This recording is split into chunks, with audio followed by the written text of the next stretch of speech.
High, আজকে চলে আসলাম নতুন আরেকটা ভিডিও নিয়ে। আজকে যেহেতু জুলাই মাসে 31 তারিখ, মান্থ এন্ডিং, তো আজকে হচ্ছে কি মোটামুটি একটু সিলেবাসটা একটু বড়োই ছিল, মানে রিভিশন দেওয়ার জন্য কম্পিউটারটা পুরোপুরি চেষ্টা করেছি যে ইম্পর্টেন্ট টপিকগুলো প্রায় রিভিশন দিয়ে দেওয়ার জন্য। আর বাংলা সাহিত্যের মধ্যে হচ্ছে আমি শুধু রবীন্দ্রনাথকে কভার করতে পেরেছি, আর বাকিগুলো আমার পক্ষে সম্ভব হয়নি, সেটা কালকে বা হচ্ছে মূলত কালকে চেষ্টা করবো, যদি ফ্রাইডে, তো কালকে হচ্ছে ফ্রাইডেতে আমি আমার বাকি পড়াগুলো শেষ করি।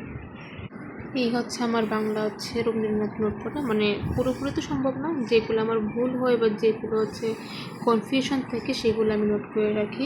যেমন প্রথম প্রকাশিত হচ্ছে হিন্দু মেলার উপহার, কাব্যগ্রন্থ, কবি কাহিনী, নাটক হচ্ছে বাল্মীকি প্রতিভা, উপন্যাস বউ ঠাকুরনের হাট, প্রবন্ধ হচ্ছে বিধি প্রসঙ্গ, রচনা সংকলন হচ্ছে চয়নিকা, পত্রিকা সাধনা এবং ছোট হচ্ছে ভিখারি, এবং সর্বশেষ ওনার যে লেখাগুলো ছিল ছোটো গল্পের মধ্যে ল্যাবরেটরি, আর গল্পের মধ্যে ছিল মুসলমানের গল্প।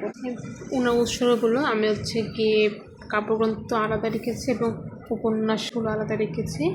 উৎসর্গের মধ্যে হচ্ছে কাব্যগ্রন্থ ভানুসিংহের কথা পড়েছে, কাদম্বরী দেবী উৎসর্গ, সোনার তরী হচ্ছে দেবেন্দ্রনাথ সেনকে, খনিকা লোকেন্দ্রনাথ পালিতকে, খেয়াল জগদীশচন্দ্র বসু, বলাক হচ্ছে উইলিয়াম পিয়ারসন, পূরবী হচ্ছে ভিক্টোরিয়া কম্পকে, আর আকাশপতি হচ্ছে সুধীন্দ্রনাথ দত্ত। উপন্যাসের মধ্যে হচ্ছে কালীজাত শরৎচন্দ্র, বউ ঠাকুরনের হাট হচ্ছে সৌদামিনী দেবী, আর তাসের দেশ হচ্ছে সুভাষচন্দ্র বসু। এই হচ্ছে আমার আজকে আইসিটি মানে পড়ার পরে যেগুলো আমার সবথেকে বেশি ভুল হয় সেইগুলো হচ্ছে আলাদা করে নোট করে রাখা।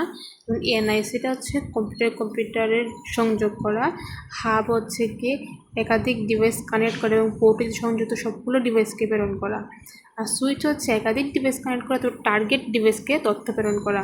এই হাব আর সুইচের মধ্যে পার্থক্য হচ্ছে এটাই, পোর্টে যতগুলো ডিভাইস সবাইকে যদি তথ্য প্রেরণ করে তো সেটা হাব, আর যদি টার্গেট ডিভাইসকে প্রেরণ করে সেটা হচ্ছে সুইচ। রাউটার হচ্ছে একই প্রোটোকল বিশিষ্ট একাধিক নেটওয়ার্ক কানেক্ট করা, একই, আর গেটওয়ের মধ্যে পার্থক্য হচ্ছে শুধু ভিন্ন প্রোটোকল। আর ব্রিজে হচ্ছে ওএসআই মডেল, যেটা লিঙ্ককে লেয়ারকে একাধিক নেটওয়ার্কে কানেক্ট করা। এখন ওএসএ মডেলটা আমরা একটু দেখে নিই। ওএসএ মডেল যেটা ওপেন সিস্টেম ইন্টারকানেকশন, এটা 7টা লেয়ার, আর 7টা লেয়ারের মধ্যে প্রথম 4টা লেয়ারকে বলা হয় হোস্ট লেয়ার, আর শেষ 3টাকে বলে মিডিয়া। আবার এদিকে প্রথম মানে 5, 6, 7কে বলা হয় আপার লেয়ার, আর 1, 2, 3, 4কে বলা হয় লোয়ার লেয়ার। আর এই হোস্ট লোয়ার লেয়ারকে উপর টিসিপি থাকে প্রোটোকল, আর আপার লেয়ার প্রোটোকল থেকে এইচটিটিপি। এবং ব্রিজের হচ্ছে গিয়ে ব্রিজের কাজ করেছে টাটা লিঙ্কের লেয়ার হিসাবে, এবং এই 4 নাম্বার লেয়ারটাকে বলা হয় heart of the OS model.